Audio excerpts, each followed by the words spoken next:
Donald Trump a depuis longtemps misé sur les chansons populaires, parce qu'elles l'aident à se faire passer pour un homme du peuple. Lors de son investiture en 2025, on a ainsi pu entendre ses tubes préférés.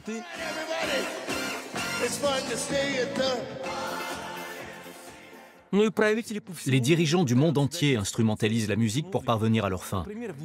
En Ouzbékistan, c'est un organe de l'État qui surveille les musiciens. Tandis qu'en Iran, les artistes jugés indésirables encourent des sanctions très sévères, pouvant aller jusqu'à la peine de mort. Partout, les politiciens exploitent la musique pop à leur avantage. Et c'est particulièrement vrai dans mon pays, la Russie.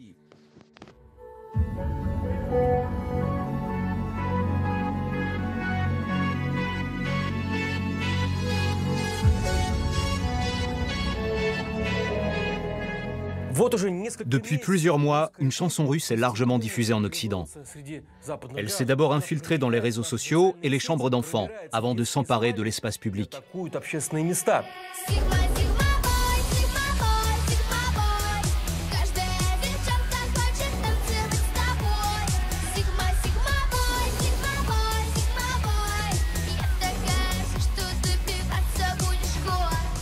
Sigma Boy, Sigma Boy!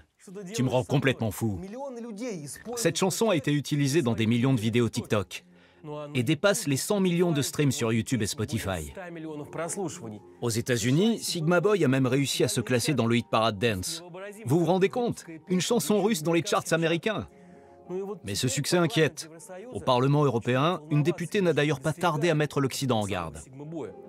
Sigma Boy est une chanson russe devenue virale sur les réseaux sociaux. Elle véhicule une vision du monde patriarcal et pro-russe. Poutine va-t-il maintenant utiliser l'abrutissement numérique pour conquérir l'Occident? Ce qui est certain, c'est que désormais la pop fait partie de l'arsenal des propagandistes du Kremlin. Mais ce qui sort de cette machine à tubes s'avère souvent être de la daube.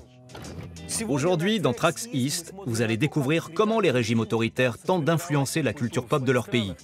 Et bien sûr, comment les artistes s'y opposent.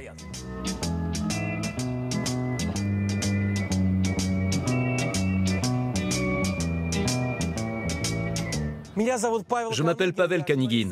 Je suis un journaliste d'investigation russe et un ancien correspondant du journal Novaya Gazeta. Depuis 2022, je vis à Amsterdam et j'informe le monde des bouleversements en Russie depuis le début de la guerre en Ukraine. Sigma Boy, c'est un véritable tube ou une opération spéciale du Kremlin orchestrée sur TikTok, comme le prétendent certains médias et plusieurs politiciens.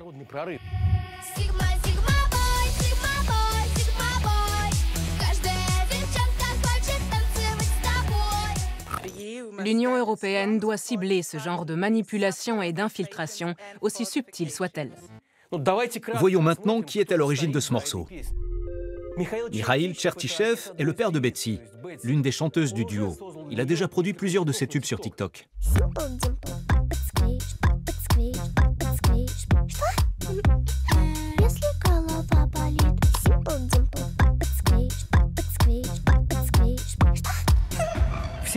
Ces chansons sont toutes distribuées sous un label basé à Dubaï afin de contourner d'éventuelles sanctions. Avant de faire carrière sur TikTok, Mikhail a composé la musique de quelques films d'animation russe.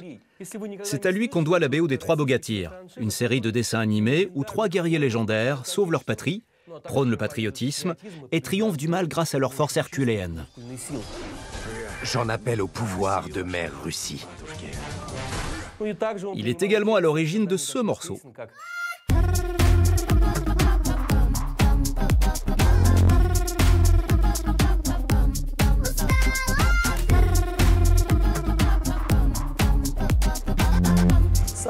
Sigma Boy a été coécrit avec le rocker Muka, un homme loin de briller sur les réseaux sociaux par son intelligence. En analysant les paroles de la chanson, il faut pourtant avouer qu'elle ne comporte pas grand-chose de patriotique. Des filles y parlent d'un type qui, selon leurs critères, est tellement cool qu'il n'a pas besoin de leur attention. Pourtant, les deux chanteuses insistent sur le fait qu'elle serait encore plus cool que lui. Le titre fait aussi référence au Bitcoin, à la marque Bentley et à l'acteur Jared Leto. En somme, à tout ce qui est à la mode aujourd'hui. Comme dans les précédents tubes de Mikhail, les paroles de Sigma Boy sont absurdes. Et grâce à un abêtissement maximal, tout est fait pour que cette chanson soit utilisée dans des mèmes, Et ça marche. La composante politique du titre a été révélée par le Parlement européen, ce qui a alimenté la propagande russe. Plusieurs politiciens, comme le député de la Douma Leonid Slutsky, ont alors présenté Sigma Boy comme un exemple de la domination culturelle russe en Occident. La culture russe, par le biais du soft power, conquiert la pop mondiale et détruit les fondements malveillants du fascisme LGBT. Soutenez le tube russe Sigma Boy et repostez-le. Et vous, chers Européens, allez faire un tour sur les plateformes russes. Vous verrez que la propagande LGBT y est inexistante. Et voilà comment une chanson que les fanatiques religieux orthodoxes voulaient encore interdire hier s'est transformée aujourd'hui en trésor national. Si Sigma Boy contribue à quelque chose, c'est peut-être à faire pourrir mon cerveau. À mon sens, ce titre ne va pas vraiment servir les idées du Kremlin. Mais je dois avouer que moi aussi j'adore cette chanson. Si j'avais 10 ans de moins, je me filmerais sans doute sur TikTok en train de danser dessus. Tiens, et si j'essayais ?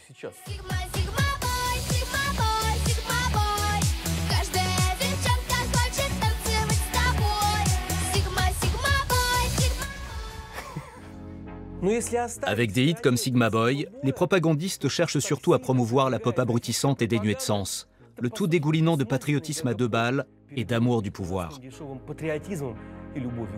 Comme la musique de Shaman, déjà entendue plusieurs fois dans Tracks East.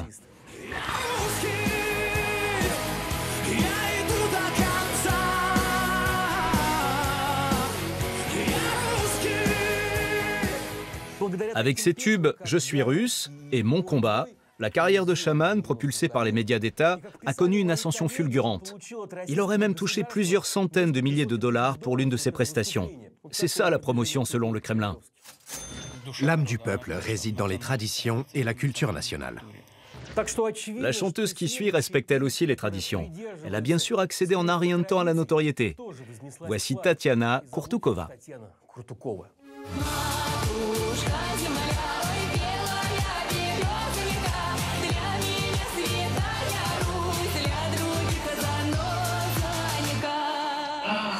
Elle aborde presque les mêmes thèmes que Shaman. Allez, arrête. On te surnomme parfois la chamane en jupon. Tu le savais? Je suis pas chamane et je porte pas de jupon. En matière de tradition nationale, il faut bien avouer que Tatiana Kurtukova coche toutes les cases. Comment s'appelle ta fille? Evnika. Comment? Evnika Nikichna. Evnika? C'est un vieux prénom russe, non? Toujours dans l'esprit des traditions. Evnika signifie victoire.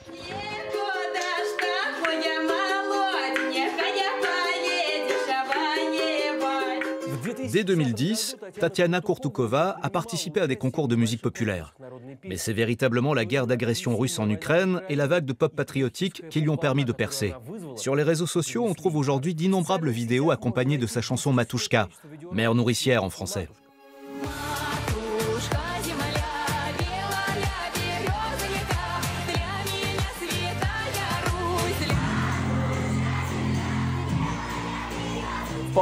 Elle s'est même produite en compagnie de soldats lors du concert du Nouvel An sur la chaîne Russia One.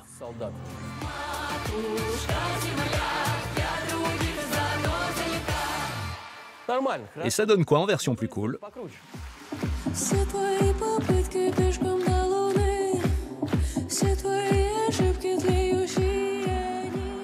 En 2024, Beowulf était la nouvelle chanteuse en vogue en Russie. En seulement un an de carrière, elle est déjà suivie par 2,2 millions d'abonnés sur Instagram et 13,7 millions sur TikTok. Tu travailles avec des producteurs ou tu te débrouilles toute seule? Je suis surtout seule. La chanteuse ne doit pourtant pas sa fulgurante ascension qu'à elle-même. Elle peut aussi remercier son producteur Zorbek Tsalagov. On peut réussir avec 1% de talent et 99% de travail. Il suffit de faire des efforts. En 2013, Tsalagov a été embauché par le gouvernement russe comme représentant officiel de l'Ossétie du Nord. Et en 2018, Vladimir Poutine l'a accueilli en personne dans un forum pour la jeunesse visant à promouvoir l'éducation patriotique et l'unité nationale. Finalement, c'est très simple. En Russie, il vous suffit de rencontrer des fonctionnaires très haut placés ou le président Poutine pour que vos affaires décollent. C'est valable pour ceux qui produisent du gaz ou du pétrole, mais aussi des artistes féminines. Comment se fait-il que des gens qui n'ont rien à voir avec la musique soient soudain si populaires? Et oui, pourquoi? Moi aussi, je me suis souvent posé cette question. Mais la réponse paraît évidente. Zorbek Tsalagov aime non seulement les vieilles forteresses, mais aussi promouvoir de nouvelles vedettes pour la télé russe.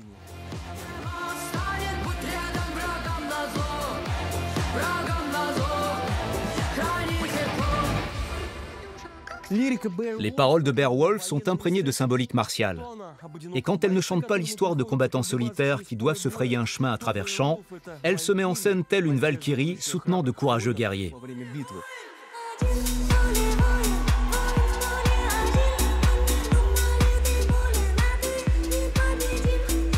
Le message de Beowulf est plus subtil et mieux emballé que celui de Tatiana Kourtoukova. Ces chansons sont d'excellents outils pour les politiciens. Et Beowulf assume volontiers ce rôle. La pop propagandiste russe est aujourd'hui passée à la vitesse supérieure. Les nouveaux artistes sont encouragés à écrire des chansons guerrières pour tenter de séduire les jeunes générations.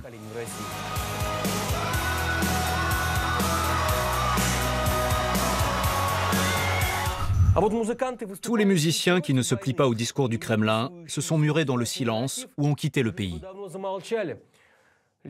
Mais en Iran, certains artistes refusent de se taire et risquent leur vie pour se faire entendre.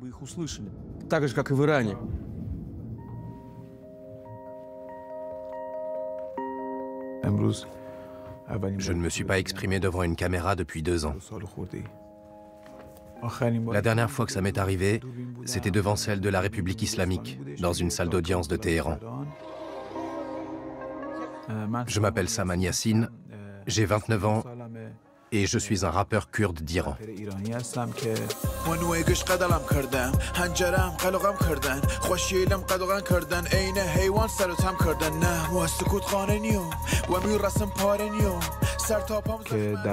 À cause de ma musique et de ma participation au mouvement Femmes, Vie, Liberté, j'ai été condamné à mort. Le rap et le hip-hop ne sont pas considérés comme de la musique en Iran, mais comme une ligne rouge à ne pas franchir. Le rap est interdit, à moins que les paroles des chansons ne soient préalablement approuvées par le ministère de la Culture et de l'Orientation islamique. Vous devez obéir aux règles des autorités islamiques pour recevoir l'autorisation de publier de la musique. Et si vous voulez vous produire en concert, il vous faudra une autorisation supplémentaire. Dans les faits, le vrai rap est interdit en Iran. آقای شهردار خسته نید وقت عالی متعالی بود بیشی کوتاه‌تر بسازن ارتفاع سطل آشغالی آخه خیلی کسیل ندارن خیلی لنگ شام و نهارن و نوی سطل آشغالیه توانیه لقمه نان درارن. Il y a aussi des rappeurs qui sont de mèche avec le régime.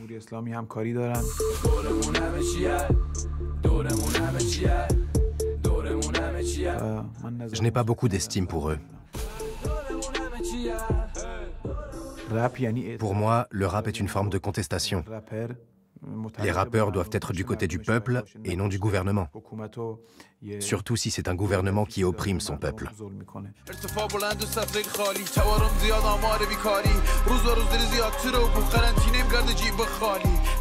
Moi, j'ai franchi toutes les lignes rouges.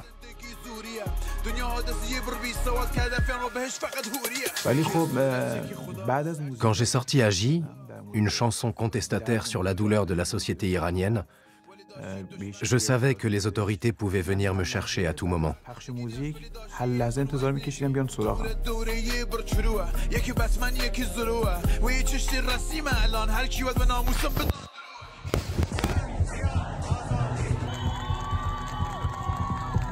La veille de mon arrestation, j'étais dans la rue pour manifester.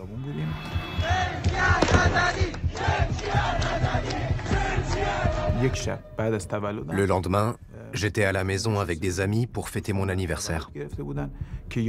Quand soudain, quelqu'un a forcé la porte et une trentaine d'agents ont fait irruption chez moi pour m'arrêter. On m'a accusé de mener une guerre contre Dieu et j'ai été condamné à mort. J'ai alors été transféré à la prison principale de Téhéran. Et après une dizaine de jours, on m'a placé en isolement à la prison d'Evin.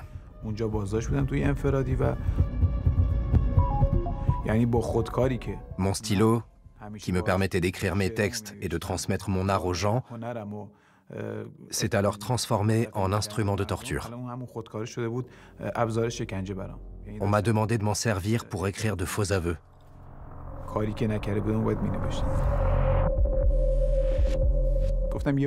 Je leur ai déclaré que j'étais innocent. Mais l'un des agents m'a dit qu'il allait me forcer à tout avouer. Je lui ai répondu qu'il pouvait toujours essayer de me faire parler. À ce moment-là, il a pris mon stylo et me l'a enfoncé dans la narine gauche. J'avais les yeux bandés, mais je devinais la paume de sa main sous mon visage. Il a alors donné un coup pour que le stylo entre violemment dans mon nez. Je me suis évanoui. J'étais couvert de sang. Quand je me suis réveillé, le stylo était par terre et il y avait encore des bouts de chair collés dessus.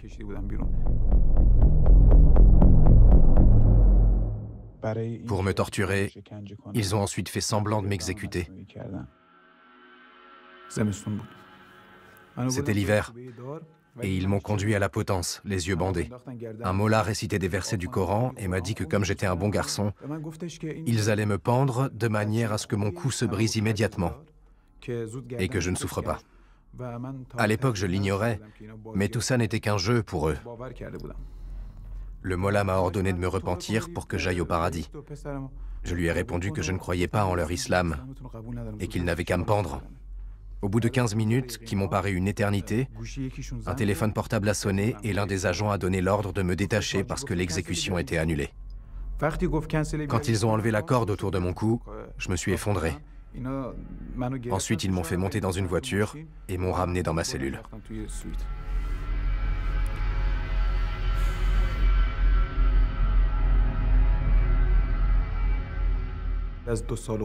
Deux ans plus tard, j'ai bénéficié d'une liberté provisoire sous caution pour raison médicale.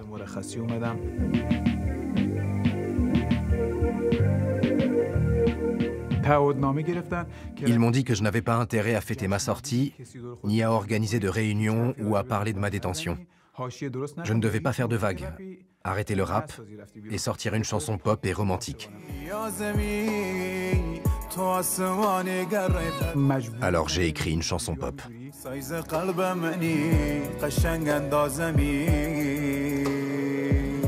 Je la trouvais horrible.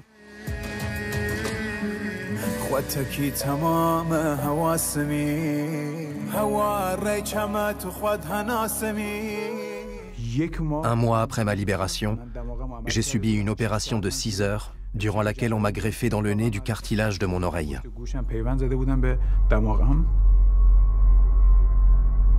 Peu de temps après, on m'a dit que je devais retourner en prison. J'étais encore un peu sonné par l'opération, mais j'ai tout de même décidé de fuir et j'ai traversé la frontière le soir même.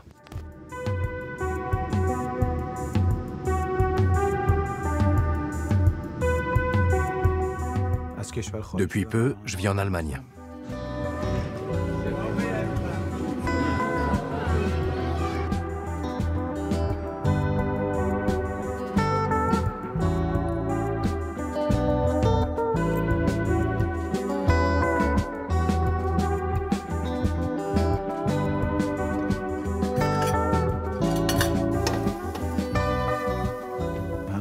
Je ne suis pas encore entièrement rétabli. Je passe mon temps chez moi à écrire des textes.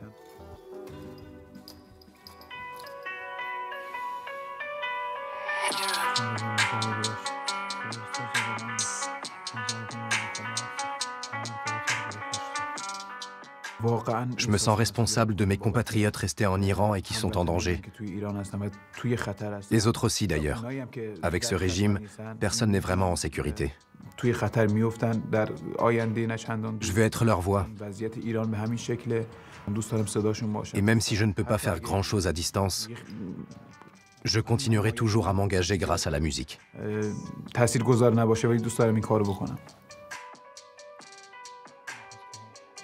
Je suis persuadé qu'un jour, nous, les musiciens underground, nous retournerons tous en Iran. On pourra même y donner des concerts sans craindre la répression. En tout cas, c'est l'espoir que je nourris. Parce qu'un jour, l'Iran sera libre. ونوێگەش قەدەڵام کردن هەنجەران قەلوغام کردن خۆشیلم قەدوغان کردن نینە هەیوان سەرتام کردن نەمووە سکوتخانە نیۆم و میورەسم پارە نیۆم سەر تاپەم زەخمە میغە بەزی زەخمیل بەخیە نیۆم دور تا دورم دیوار کشان هەرکی ڕەسی یەجام شکان من پشتمە ڕەفیق گەرمی ئەوەیشە خەنجەری تا دەسە چقان دوید زەخمیل سینەم وا کرد کودەکە دەروونم دی پاگرد ئەشکە چەوە داڵەگە پیرم کرد ماشا جوی سەر پڕ خراو کرد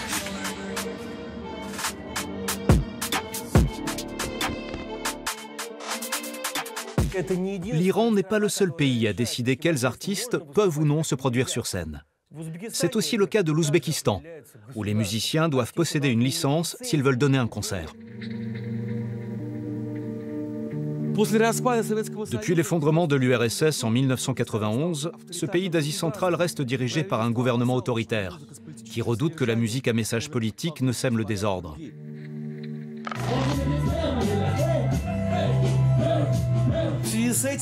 Les rappeurs ouzbeks, dont les chansons critiquent la société, ont la vie dure. Mais ils ont trouvé d'ingénieux moyens d'atteindre leur public.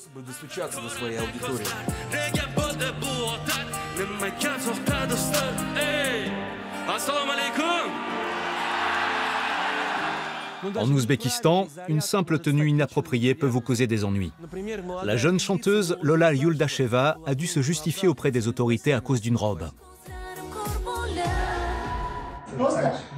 Des hommes regardent mes vidéos et écrivent des commentaires horribles sur des choses que je n'ai même pas faites.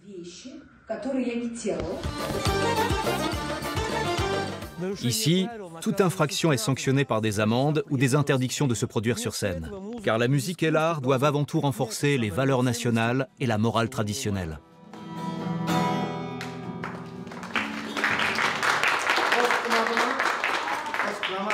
Si la première chanson que vous sortez parle de votre mère, c'est parfait.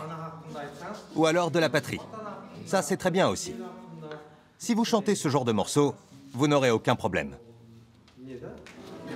Trax East a rencontré un homme chargé de contrôler ce qu'est la bonne musique.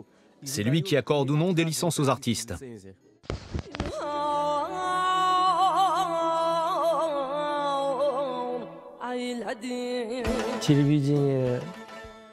En Ouzbékistan, si vous voulez diffuser vos propres chansons, que ce soit à la télévision mais aussi à la radio,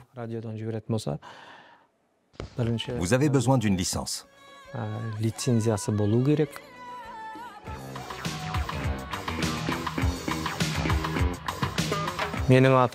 Je m'appelle Alambergen Outiepov. Je travaille en République du Karalpakstan et je suis inspecteur du département public en charge des concerts.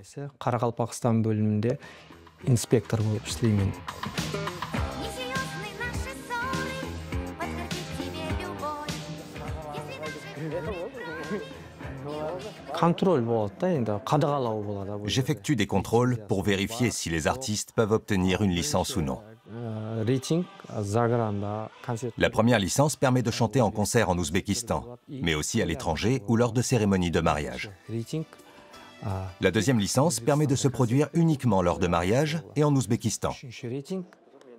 Quant à la troisième licence, elle vous autorise à chanter lors de mariage, mais elle n'est pas valable pour les autres types de concerts.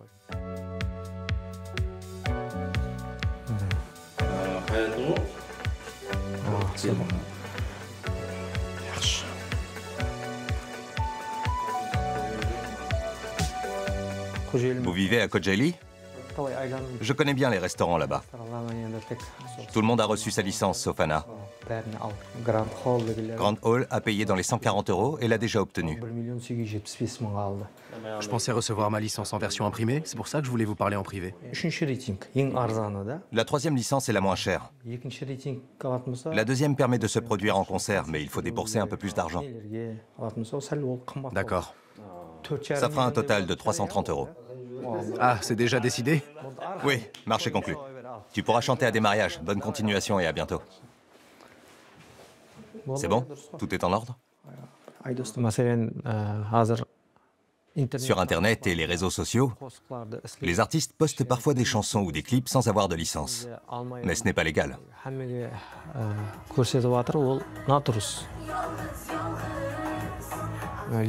En tout cas, si vous chantez sur scène sans autorisation officielle, vous recevrez un avertissement. Et si l'affaire se poursuit au tribunal, vous risquez d'écoper d'une amende équivalente à 15 ou 20 mois de salaire. Les récidivistes seront jugés conformément à l'article 190 du Code pénal. C'est-à-dire que si vous chantez plusieurs fois sans licence lors de mariage, vous ne pourrez plus jamais vous produire sur scène, ni même tenir un micro en main. La musique et les paroles des chansons sont également contrôlées, car elles doivent être conformes à la législation en vigueur. Mais quoi qu'il en soit, il est important, à mon sens, que les artistes puissent obtenir une licence.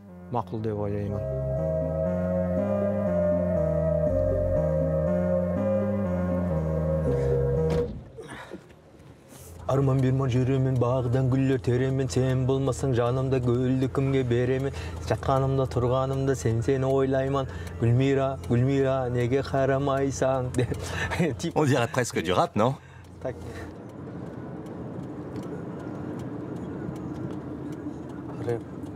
Je crois que les Ouzbeks ont le rap dans le sang.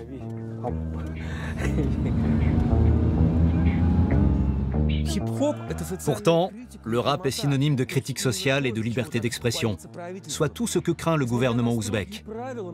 Malgré des règles strictes, de jeunes musiciens comme Konsta ont trouvé des moyens de rester créatifs et d'atteindre leur public. J'ai enregistré mon premier morceau en 2009, mais je chante depuis que je suis enfant. Et à un moment donné, j'ai commencé à faire du rap.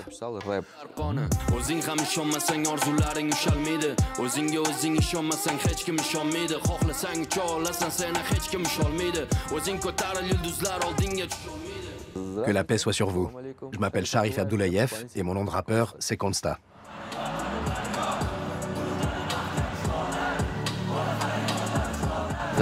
Entrez, entrez. Voici notre studio. Il y a 2 mois, j'ai enregistré ici une vingtaine de morceaux qui vont tous sortir au cours de l'année. Et ça, c'est mon dernier album, qui est commercialisé avec une lettre que j'ai écrite. En 2024, j'ai remporté 5 prix grâce à ce disque.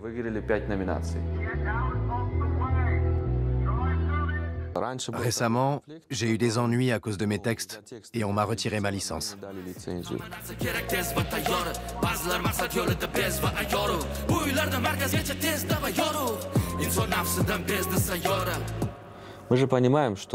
Nous sommes tous conscients que la liberté d'expression n'existe pas dans ce pays. Mais bien sûr, il y a aussi des sujets que je n'aborde pas dans mes chansons pour des raisons personnelles. La culture, c'est comme un oiseau. On ne peut pas l'enfermer. Les oiseaux ne sont pas faits pour être en cage, mais pour voler. Et en principe, tout contrôle de la culture est néfaste. Tout contrôle de la créativité est fondamentalement néfaste. Dans un monde normal, tout le monde devrait le comprendre.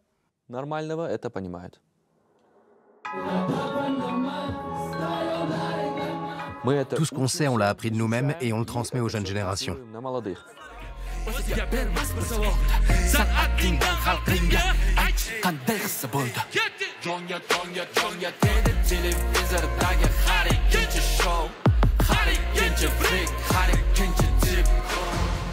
On est en train de tourner une interview pour la télé, tu viens?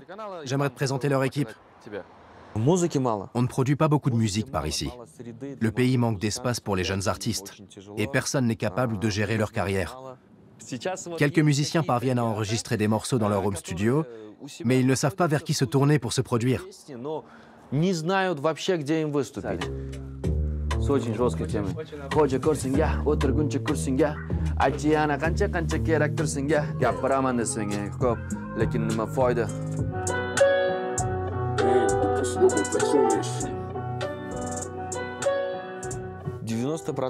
Dans 90% des cas, personne ne se souciera des paroles de vos chansons.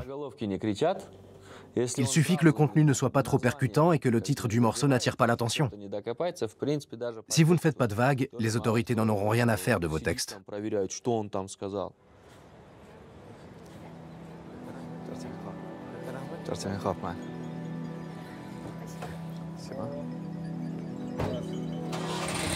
Merci beaucoup, bonne journée. Merci, prenez soin de vous.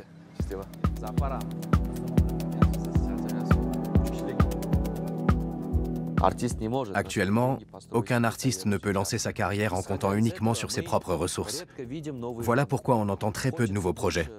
J'aimerais que la musique ouzbek ne se cantonne plus seulement au rap et à la musique de mariage, parce qu'il existe énormément de genres musicaux différents et très intéressants.